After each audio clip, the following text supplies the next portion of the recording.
Welcome to daily market report. Sensex 97 పాయింట్లు నష్టపోయి 80,228 close అయితే నిఫ్టీ 24 పాయింట్లు నష్టపోయి 24,611 దగ్గర క్లోజ్ అయింది. వేరాజ్ బ్యాంక్ నిఫ్టీ 175 పాయింట్లు లాభపడి 54,636 దగ్గర క్లోజ్ అయింది.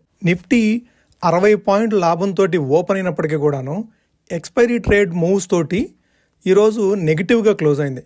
ఓవరాల్గా లాక్ క్లస్టర్ ట్రేడింగ్ జరిగిందని చెప్పుకోవచ్చు. ఈరోజు నిఫ్టీ 50లో లాభపడిన స్టాక్స్ విషయానికి వస్తే Adani ports 1.66%, UltraTech cement 1.65%, JSW steel 1.61%, Tata motors 1.49%, Hindalco 1.35% లాభపడిన స్టాక్స్లో ఉండగా, అదే నష్టపోయిన స్టాక్స్ విషయానికి వస్తే IndiGo 2.03%, ITC 1.36%, Bajaj Finserv 1.17%, Bharti Airtel 1.01%, tech Mahindra 0.97% నష్టపోయిన స్టాక్స్లో ఉన్నాయి. Please like the video and subscribe the channel for more content.